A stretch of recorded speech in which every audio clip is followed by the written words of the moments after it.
सीखना है क क ख ख और बोले हम आइंस्टीन से सीखेंगे।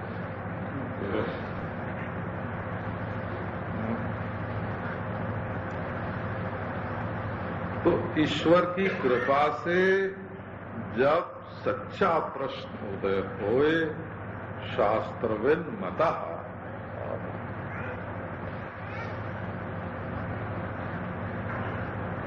ये निश्चय ही इस पर भागवत की छाप मालूम पड़ती है। ये नहीं कि इसकी छाप भागवत पर है, भागवत की छाप इस पर है। पर्यानेशते प्रश्नः कृतो लोकहितं नृप तत्त्ववित् सम्मतः पुंसाम् श्रोतव्यादिषु जः परः।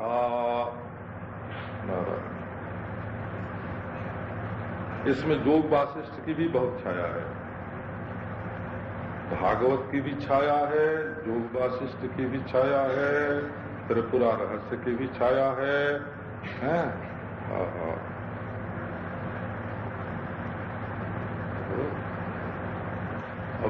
अब इसका जो गलितार्थ निकलता है वो हम अभी नहीं सुनाते, इसका एक निष्कर्ष है।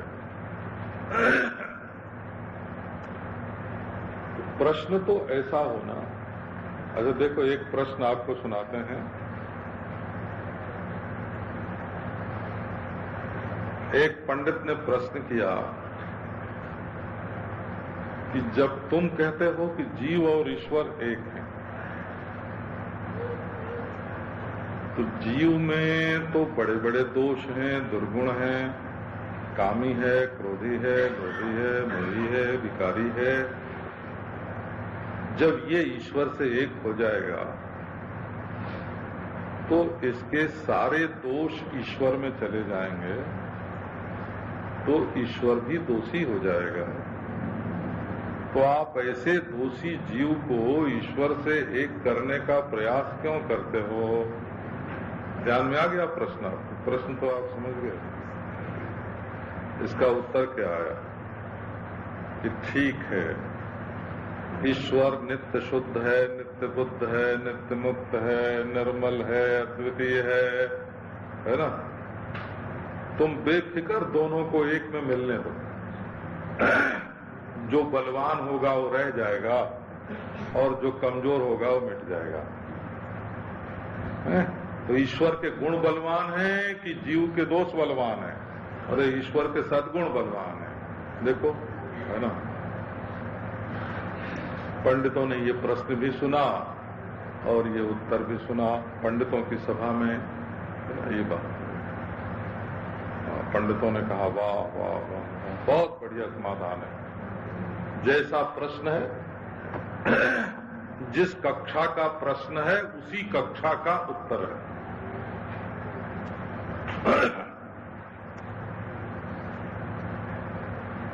तो प्रश्न पर्यान, वर विषयक होने से प्रश्न पर्यान। बड़ा आदमी पूछे इसलिए प्रश्न बड़ा नहीं होता। बड़े आदमी भी छोटा प्रश्न पूछ सकते हैं और बड़े आदमी से पूछा गया इसलिए भी बड़ा प्रश्न नहीं हो सकता। एक उत्तम वस्तु के संबंध में जिससे अज्ञात वस्तु का ज्ञान प्राप्त होवे, ऐसे ज्ञान को उत्तेजन देने के लिए प्रश्न हुआ। बहुत बढ़िया श्रेष्ठ प्रश्न है। शास्त्र बिन्मतः सूत्र प्रायो निगूढ़ार्थो ज्ञातव्यश्चो मुमुक्षुभिः। एक बात और देखो कि प्रश्न का विस्तार इतना नहीं कर देना चाहिए कि उसी का एक पुराण बन जाए। प्रश्न होना चाहिए छोटा सा। ये नहीं कि आज प्रश्न करने का हमको मौका मिला है तो एक व्याख्यान ही झाड़ दें।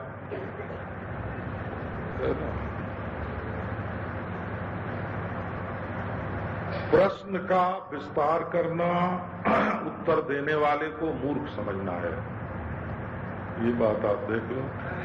आप समझते हो कि हम थोड़े में बोलेंगे तो सामने वाला समझ नहीं पाएगा, इसलिए हम अपनी पूरी बात उसको समझा दें, इसके लिए प्रश्न का विस्तार करते हो। अब आध घंटे में तुम प्रश्न करोगे तो उत्तर देने वाला उसका उत्तर कितनी देर में समझावेगा, ये भी तो ख्याल करो ना।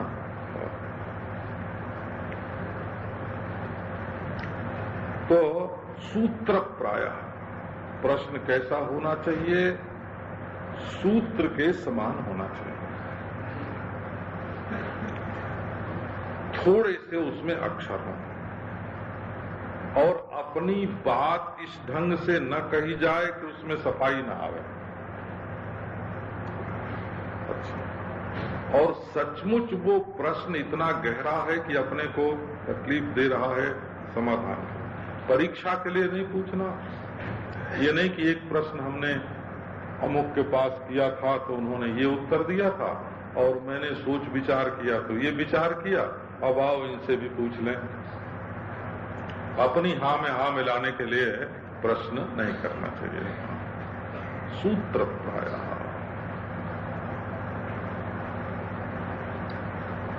और प्रश्न ऐसा नहीं होना चाहिए।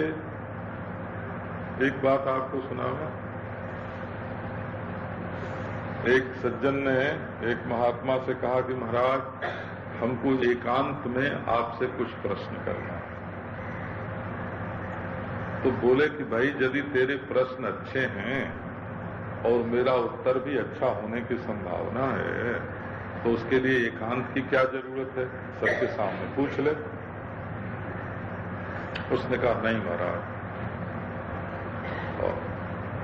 तो तब कोई गड़बड़ की बात होगी। तुमने कुछ गड़बड़ किया होगा वो हमको बताओगे और फिर हम उसका समाधान करेंगे।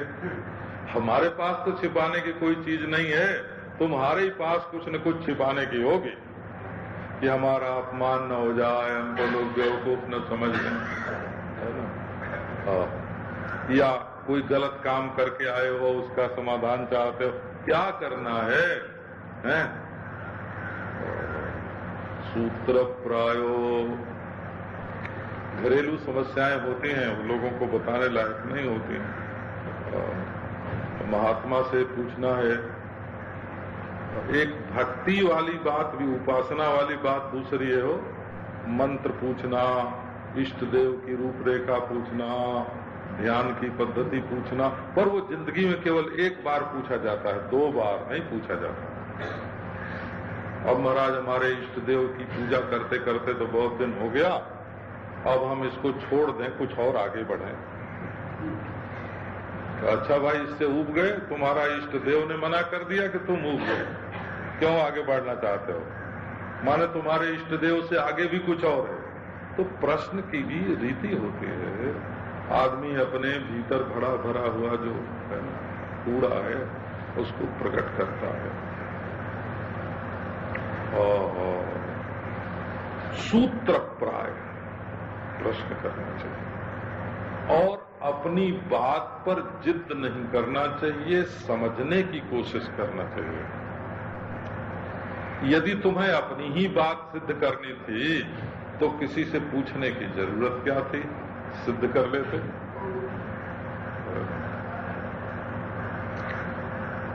अच्छा, अड़ना नहीं चाहिए, अपनी बात सिद्ध करने की जिद नहीं करनी चाहिए और सामने वाला जो कहे उसको समझना चाहिए। यदि उसका कहा हुआ समझ में न आवे तो ये बताना चाहिए कि ये बात हमारी समझ में नहीं आई, है ना। ऐसे निगूढ़ार्थ हो। अच्छा, और उस वस्तु ये पूछने की जरूरत नहीं है कि महाराज ये घड़ी आपको किसने दी, है ना, कब दी, है ना, कितने में खरीदी, ये पूछने की जरूरत नहीं है। क्यों? घड़ी तो आपको दिख रही है ना, घड़ी दिख रही है कि नहीं कि घड़ी है, लो तो घड़ी आप देख लो, पूछते काहे को। तो महाराज तांबे की है कि पीतल की है कि सोने की है कि चांदी की, आप उठा के देख लो ना क्या चीज है। तो ऐसी वस्तु को पूछना चाहिए जो आपको मालूम नहीं पड़ रही है और जानने की जरूरत है। तो आपका प्रश्न बहुत बढ़िया है। जो लोग संसार के बंधन से, बंधन माने क्या, एक तो दुख है, तो दुख का बंधन है। क्यों बंधन है? कि हम नहीं चाहते हैं कि हमारे जीवन में दुख हो और आता है, तब हम उसको भोगने के लिए मजबूर हो जाते हैं। अब यदि भोगने में मजा आवे तो वो भी बंधन नहीं है। वो हाँ, अपने प्रियतम के भुजपास का बंधन बंधन नहीं है, वो तो मजेदार है। बंधन तब बंधन होता है जब बंधन से बंध जाने पर भी मजा न आता हो। मजा बंधन से बंध जाने पर अगर मजा आता है तो बंधन नहीं है, उसमें तो आप स्वाद ले रहे हैं, वो तो प्रेम हो गया। प्रेम का एक लक्षण है मधुरम वैवश्यम प्रेमा। जहां विवश होना भी मीठा लगे, जिसके पराधीन होने में भी मजा आवे। अगर गुरु की पराधीनता में कड़वाहट है और महबूबा की पराधीनता में मजा है, तो महबूबा की जो पराधीनता है वो बंधन नहीं है। आप दे रहिए, करोड़ कल्प तक मुक्ति का तिरस्कार कर दीजिए, नहीं चाहिए हमको मुक्ति, हम तो अपने महबूबा के बंधन में रहेंगे। लो, तो बंधन माने जहां दुख सचमुच दुख लगे, जहां दुख मीठा लगे, उसका नाम बंधन नहीं है। अच्छा, वो तो संसारी है, उसको भटकने दो, संसार में लटकने दो। अच्छा जी, अब देखो जड़ता, दूसरा बंधन है जड़ता का। संसार की जो जड़ वस्तुएं हैं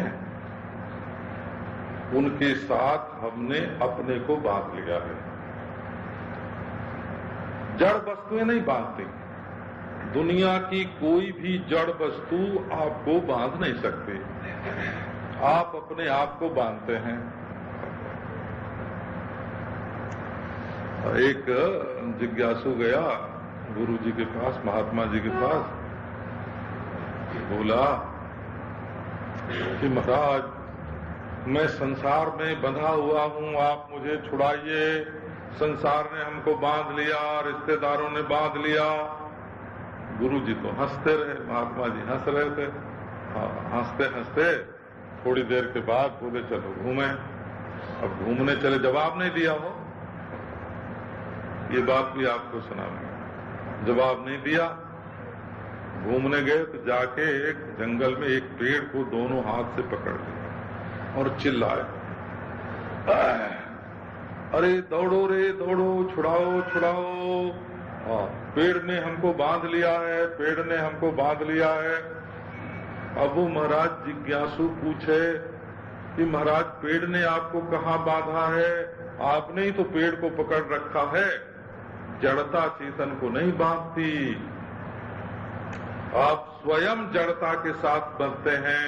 अब वो महात्मा नहीं नहीं पेड़ ने हमको बांधा है, छुड़ाओ, पेड़ ने हमको बांधा है, छुड़ाओ। अब तो महाराज वो साधारण सत्संगी घबरा गया बेचारा, बोले कि देखो तुमको भी संसार ने नहीं बांध रखा है, जैसे पेड़ ने हमको नहीं बांधा है, हमने पेड़ के साथ अपने को बांधा है, वैसे संसार ने तुमको नहीं बांधा है, तुमने अपने को संसार के साथ बांधा है। ये जड़ता का बंधन। अरे अब तो ये छोड़ता ही नहीं है, अब क्या करें? अब तो ये छोड़ता ही नहीं है, क्या करें? कि छोड़ना उसका धर्म है, तुम्हारा नहीं। छोड़ना उसका कर्तव्य है, तुम्हारा नहीं है ना। क्या समझदारी का क्या समझदारी है वो तो जड़ता का। तो महाराज संसार से मुमुक्षा कैसी होनी चाहिए? मुमुक्षा माने मोक्ष की इच्छा। ये नहीं है कि महात्मा कोई तुम्हारा नौकर थोड़ी, ट्यूटर थोड़ी है कि तुमने पूछा और उसने जवाब दे दिया है। और जब उसका मन होगा जवाब देने का, बात करने का, है ना, तो बात करेगा, नहीं होगा तो नहीं करेगा। कि तुमसे सहन नहीं होता है तो जाओ, ईश्वर की कृपा। अब महाराज किसी ने पूछा, महाराज दुनिया के बंधन से छूटने की कैसी इच्छा होनी चाहिए? अब महात्मा चुप। इच्छा कोई पत्थर थोड़ी है कि लाके दिखा दें, है? कोई प्लास्टिक का खिलौना थोड़ी है कि इच्छा को दिखा दें। महाराज गए स्नान करने तो गुरु चेला दोनों पानी में उतरे। जब चेला जी ने डुबकी लगाई पानी में तो गुरु जी उनके ऊपर चढ़ बैठे, है ना, चढ़ बैठे। अभी 1 मिनट आध मिनट, है ना, कब तक सांस रोक के चेला जी रहे। बाद में लगाया जोर और बाहर रखा। अरे गुरु जी कैसे हैं आप? हमको तो मार ही डाला था आपने। अरे कैसे गुरु हैं? राम राम राम राम। गुरु जी बोले कि जब पानी में तुम डूब रहे थे ना, मैं तुम्हारे ऊपर चढ़ा हुआ था, है? उस समय पानी से बाहर निकलने की जैसी इच्छा तुम्हारे मन में थी, है? वैसे ही संसार के बंधन से मुक्त होने की इच्छा होनी चाहिए, है? बोले नहीं महाराज, कभी तो नहीं है। तो देखो ऐसी मुमुक्षा होनी चाहिए। अब एक तीसरा बंधन देखो,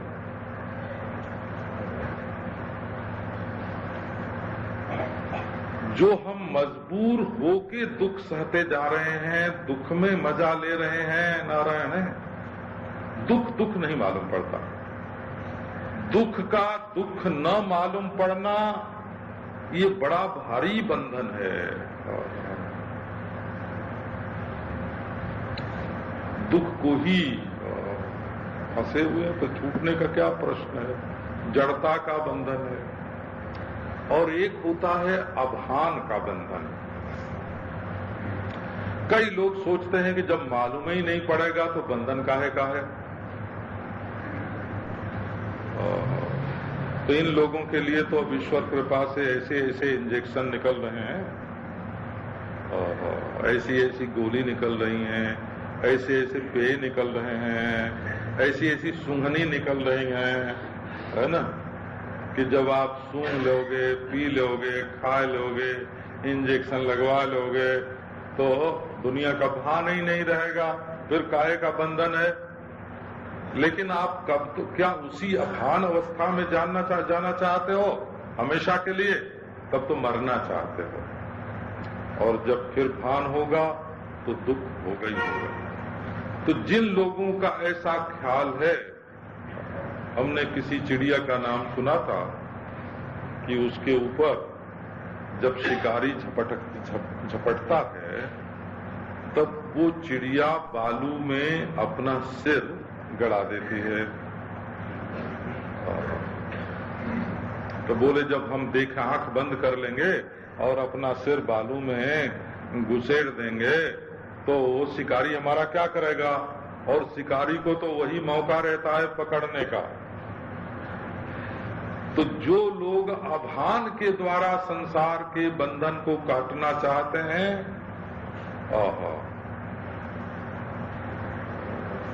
जो दुख में सुख ले रहे हैं वो तो घोर संसारी हैं, दुख को दुख ही नहीं समझते। जो समझते हैं कि इस जड़ वस्तु के बिना हमारा काम नहीं चलेगा, तो वो भी बंधन में है।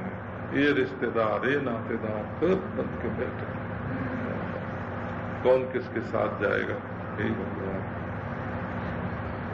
और अभान को जो लोग दुख की निवृत्ति का साधन मानते हैं, तो अभान करने वाले कई तरह के होते हैं। बोले है अब हम तो आंख बंद करके सोते हैं और तुम हमारी देखभाल करते रहना है। ऐसे भी होते हैं। अब वो कब तक दूसरा देखभाल करेगा? पराधीन वाले हैं, है ना। का हम तो अब नशा खा के बेहोश हो जाते हैं, जो होना हो सो हो जाए, है ना। कब हम तो गुफा में घुस जाते हैं, ऐसे बंधन की निवृत्ति नहीं होती। हम होश हवास में रहें और हमारे आत्मा में दुनिया का कोई बंधन नहीं है। बंधन शब्द का एक अर्थ है, वो फकीरी अर्थ है। बंधन माने बंधु और धन, दोनों को मिला दिया तो क्या हुआ? बोले बंधन। बंधु धन, बंधु धन और बंधन। हे भगवान, हमारी ये चीज है, हमारे ये भाई बंधु हैं, तो मुमुक्षा कैसी होनी चाहिए? शृणुष्वावहितो विद्वन् मया यन्मया समुदीर्यते तदेतत्श्रवणात् सद्यो भवबन्धाद् विमोक्ष्यसे। समझदार भले मानुष विद्वान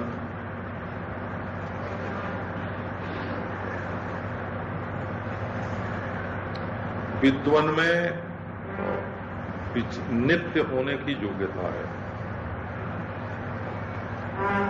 नित्य होने की योग्यता, अपनी नित्यता के अनुभव की योग्यता जिसमें है उसका नाम विद्वान।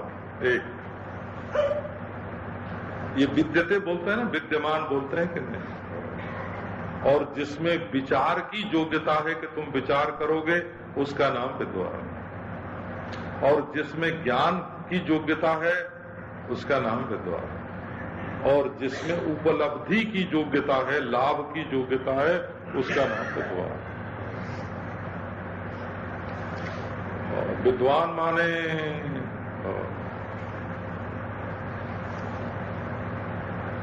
किताबों का भार अपने मूड पर लाद कर चलने वाले का नाम विद्वान नहीं होता है। जिसके दिमाग में से किताबें निकल के बाहर चली जाती हैं, किताबों के बोझ वाले का नाम बोझदार का नाम विद्वान नहीं होता।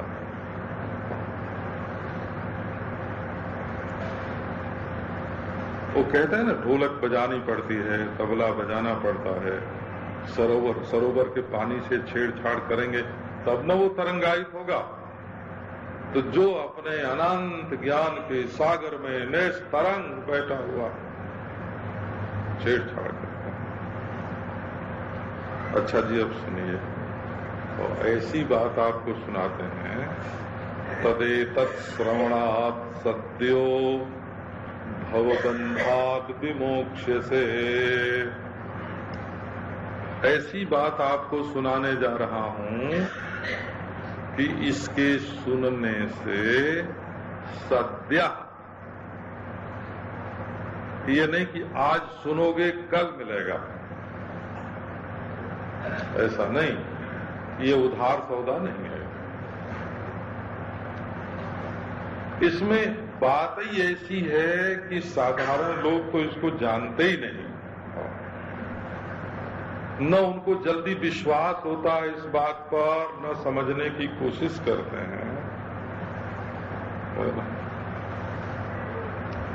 यदि कोई दूसरी चीज खो गई हो तो बताने के बाद तुरंत नहीं मिलती है, उसको देखना पड़ता है, उठाना पड़ता है, उसको पहचानना पड़ता है कि वही है कि नहीं, अपनाना पड़ता है। अगर दूसरी चीज खोई हो तो, और यदि बात अपने ही बारे में हो कि मैं क्या हूं, तो अपने आप को जानने के बाद क्या करना पड़ेगा? हम जाने कि हमारे पड़ोसी बहुत सज्जन पुरुष हैं, तो पहले उनकी जानकारी प्राप्त की, उनके पास गए, उनसे सत्संग किया, उनसे लाभ उठाया। लेकिन जब ये बात कही जाएगी कि तुम ऐसे हो, तुम ये हो, तो उसमें किसके पास जाना पड़ेगा, है ना? किसके पास जाना पड़ेगा, क्या संग करना पड़ेगा? ये स्व के ज्ञान में और अन्य के ज्ञान में जो अंतर होता है उसको बाजार का आदमी पकड़ नहीं सकता है।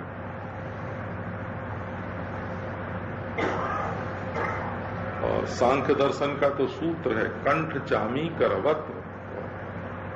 एक आदमी ने गले में हार पहन रखा था, उधर से ध्यान हट गया और उसने देखा जी हमारा हार कहाँ है, और ड्रावर में देखा, तिजोरी में देखा, संदूक में देखा, इधर उधर हार हमारा हार क्या हुआ, हार क्या हुआ? अब बोलो उसका हार कैसे मिलेगा? उसको कहाँ भेजे तो हार मिलेगा? उससे कौन सा जप करावे तब हार मिलेगा? उससे कौन सा होम करावे तब हार मिलेगा? उससे कौन सा ध्यान करावे तब उसका हार मिलेगा? अरे उसको तो बतावेंगे कि तेरे गले में हार है ना? और हाथ कंगन को आरसी क्या? तो ये ब्रह्म विद्या, ये वेदांत विद्या मजदूरी का अंग नहीं है।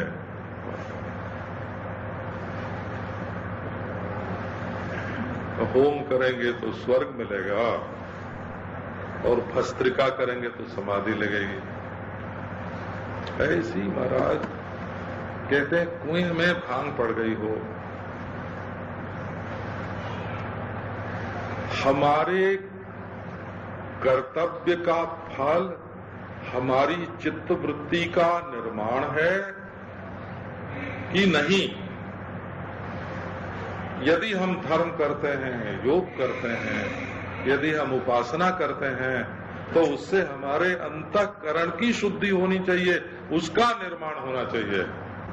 हम तो अपनी साधना का फल पंचभूत में डाल देना चाहते हैं, अपनी साधना का फल अंतःकरण में नहीं लाना चाहते हैं। तो समाधि लगाने से स्वास्थ्य बहुत बढ़िया होता है। ठीक है भाई, बुखार मिट जाता है समाधि लगाने से, हमको मालूम है। बात यह है कि लोग बुखार उतारना चाहते हैं, टीबी से बचना चाहते हैं, कैंसर से बचना चाहते हैं, तो आओ एक दुकान, इसकी भी एक दुकान भी खोल दें, है ना? नहीं, ये मांग देख के, लोगों की जरूरत देख के ऐसी दुकान नहीं। अपने अंतःकरण की शुद्धि के लिए निष्काम भाव से चलो इस तरफ, अपने आप को देखो।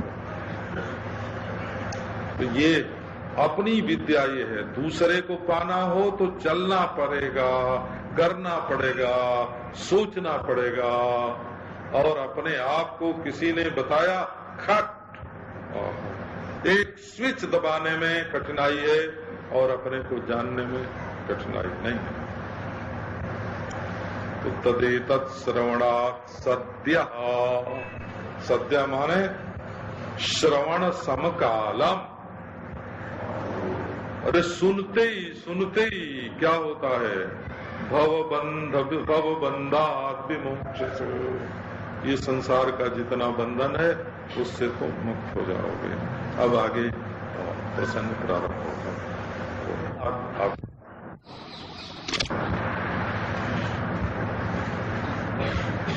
जैसे कोई चीज पीते हैं ना,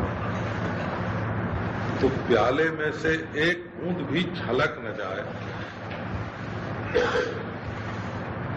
तो हमको काफी पीने के लिए लोग ले आते हैं महाराज, उनकी एकाग्रता देखते ही बनती है कि पांव उनके धरती पर कैसे पड़ते हैं, नजर कप पर कैसी जमी रहती है, एक बूंद भी गिरने न पाए। तो ऐसे कान के प्याले से ये जो अमृत का पान करना है, एक बूंद भी छूट न जाए। सावधान सावधान। शरणस्वा वही तो।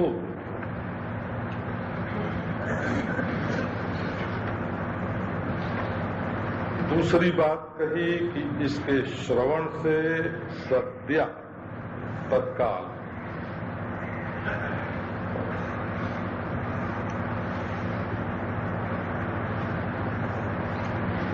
आपको हयंगवीन नहीं मिलेगा, कल का बासी मक्खन नहीं। जो सत्ययुग में समुद्र मंथन करके अमृत मिला था वो आपको नहीं मिलेगा। तो तब क्या मिलेगा कि सत्य बिल्कुल ताजा ताजा ताजा श्रवणामृत, जो कभी किसी का झूठा ही नहीं होता, तो वो लीजिए। आपको ये बात मालूम होनी चाहिए कि इन्हीं इंद्रियों से दिखने वाली जो संसार की वस्तु होती है उसको हम नाक से सूंघ के पहचान सकते हैं, जीभ से चख के पहचान सकते हैं, आंख से देख के पहचान सकते हैं, त्वचा से छू के पहचान सकते हैं, कान से सुन के पहचान सकते हैं। लेकिन जो चीज इंद्रियों के द्वारा बाहर अनुभव में नहीं आती,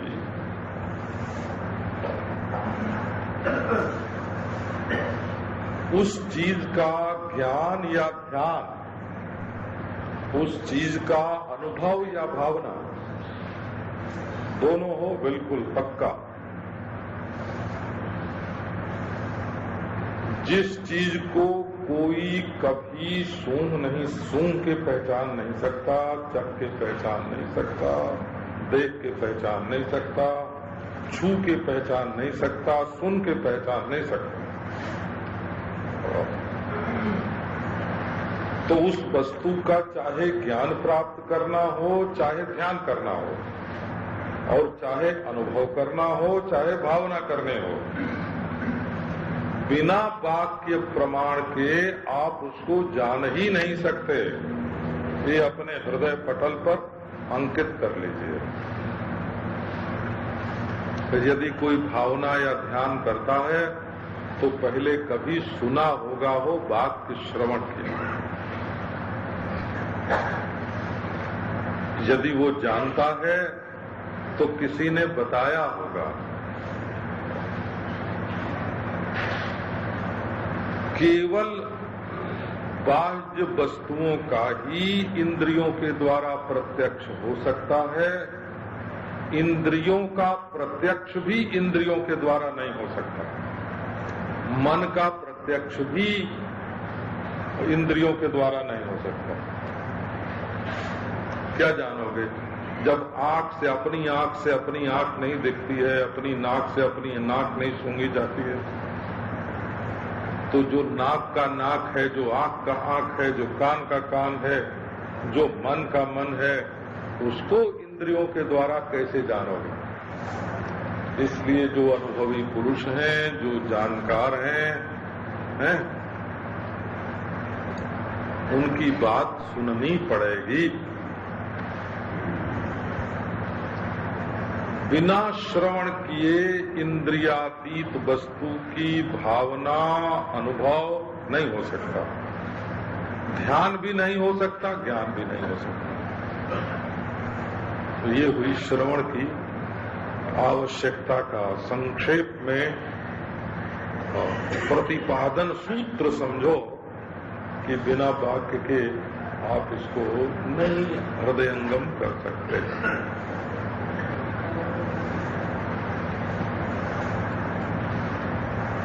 तो श्रवण का मतलब कान से श्रवण नहीं है, ये भी आप हमारी जो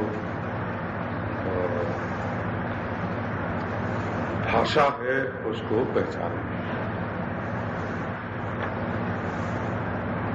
भाषा स्वयं में कुछ नहीं होती है, एक के अनुभव ज्ञान को दूसरे के हृदय में पहुंचाने का एक माध्यम है। भाषा क्या है? तो हमारे हृदय की जो अनुभूति है उसको हम बोलकर आपके हृदय में पहुंचाना चाहते हैं। और हमारे अनुभव का रस खींच के इंजेक्शन की सीख है ना, इंजेक्शन के द्वारा आपके दिल में पहुंचा दिया जाए, ऐसा नहीं होता। वो शब्द की सुई पर चढ़ के ही उसका इंजेक्शन लगता है।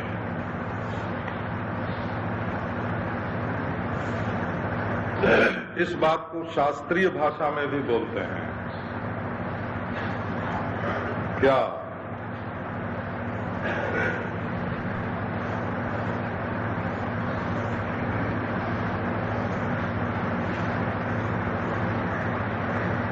कि नित्य परोक्ष वस्तु जैसे स्वर्ग,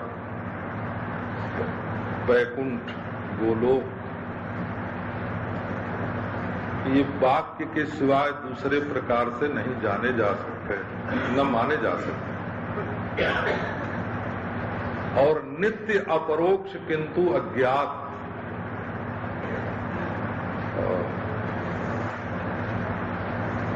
माने अपना स्वरूप ही हो, नित्य अपरोक्ष हो, परंतु पहचाना हुआ न हो, तो वो भी वाक्य पर प्रमाण के सिवाय दूसरी प्रकार से नहीं जाना जा सकता। तो आपको इसका निष्कर्ष क्या निकला, निचोड़ क्या हुआ कि आप परमात्मा के बारे में यदि कुछ भी जानना चाहते हैं, साकार, निराकार, सगुण, निर्गुण, आत्मा, परमात्मा, तो केवल श्रवण के द्वारा ही जान सकते हैं और कोई उपाय नहीं है। ये वेदांत की स्थापना कर रहे हो, वेदांत संप्रदाय की स्थापना कर रहे हो।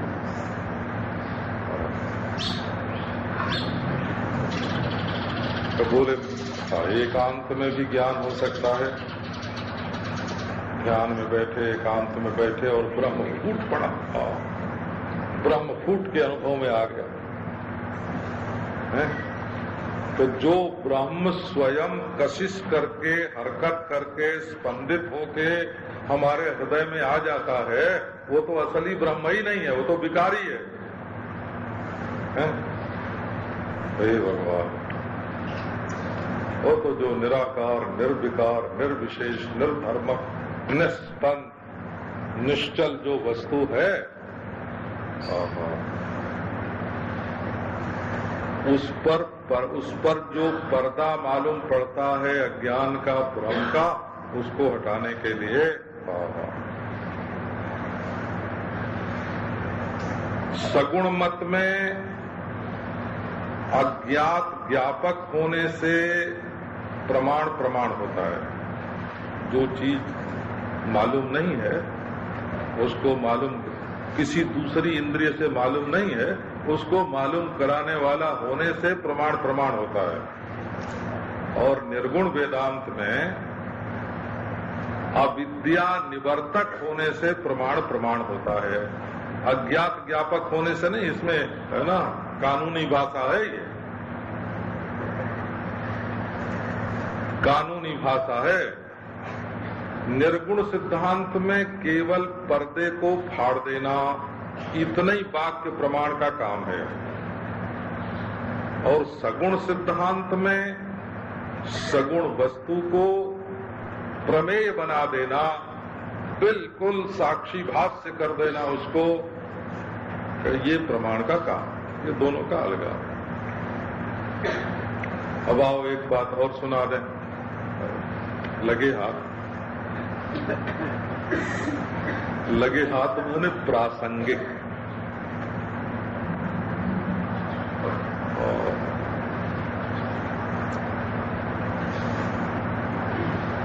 तो भाई जब पानी पीने के लिए रुकते ही हो तो कुछ खा पी लो कि दोबारा न रुकना पड़े।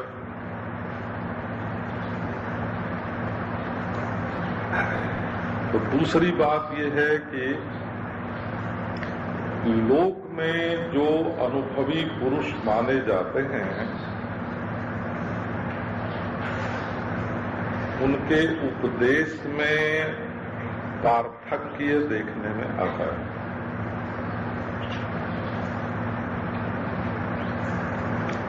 पार्थक्य, अलगाव।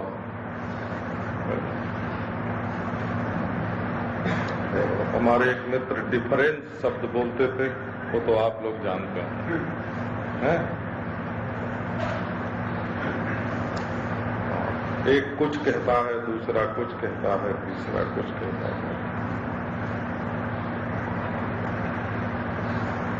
तो इसमें जो अपौरुषेय संविधान है, माने जो पुरुष का बनाया हुआ, भावना किया हुआ ज्ञान नहीं है, बल्कि जिस ज्ञान से पुरुष सिद्ध होता है, ऐसा जो ज्ञान स्वरूप ब्रह्म है, उसके अनुरूप जो ज्ञान है। आपको दार्शनिकों का शब्द बोल के सुना दो, है ना? ज्ञानाजन्य ज्ञान, इंद्रियों के द्वारा जो बाह्य विषयों का ज्ञान होता है, उससे जो ज्ञान जन्य नहीं है, माने जो स्वतः सिद्ध ज्ञान है, उसके अनुरूप। आदमी का बनाया हुआ हो तो क्या होगा कि हर साल 2, 3, 4 संशोधन उसमें करने पड़ेंगे, है कि नहीं? ये जो मनुष्य लोग जो संविधान बनाते हैं ना, कानून बनाते हैं, उसमें जड़ता आ जाती है। यदि उसमें संशोधन न किया जाए, बदला न जाए, तो वो पीछे छूट जाता है काल में। वो एक सीमित भूमि के लिए रहता है, भौगोलिक, और उसमें जड़ता आ जाती है। वो देश के अनुरूप, काल के अनुरूप, समाज के अनुरूप नहीं होए तो मनुष्य का बनाया हुआ जो संविधान है वो संशोधन की अपेक्षा रखता है, क्योंकि वो सविशेष है। और जो अपौरुषेय ज्ञान होता है वो चूंकि परिस्थिति से प्रभावित होकर नहीं बनाया जाता, इसलिए उसमें भ्रम, प्रमाद, विप्रलिप्सा, करना पाटव, उसमें खुद की भूल नहीं होती।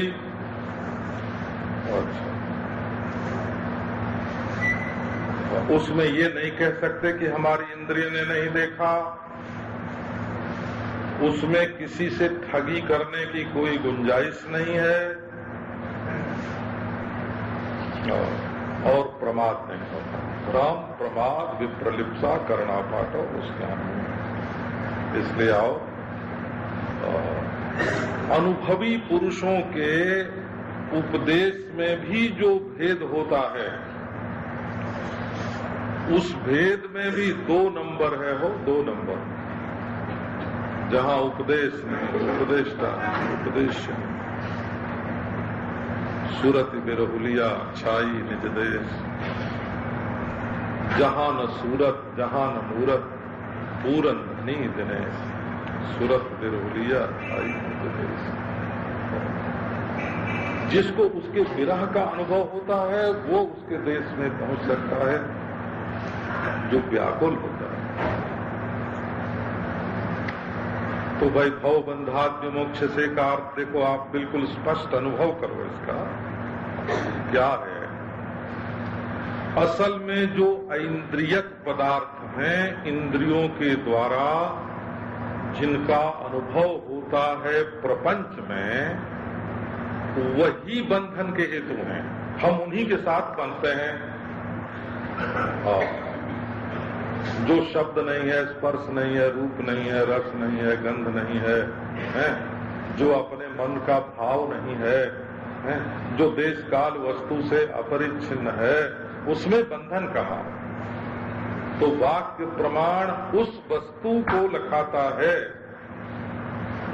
तद विषयक ज्ञान उत्पन्न करता है, तद विषयक ध्यान उत्पन्न करता है, तद विषयक अनुभव और भावना उत्पन्न करता है, जो इंद्रियों के द्वारा प्रपंच में अनुभव नहीं होता, वहां ले जाकर पहुंचा देता है। तो ये जो प्रपंच का बंधन है, वो तो महाराज हमको एक महात्मा ने बताया, हमको याद है, कहाँ गए थे हम, काशी में, काशी देवी मठ में गए थे।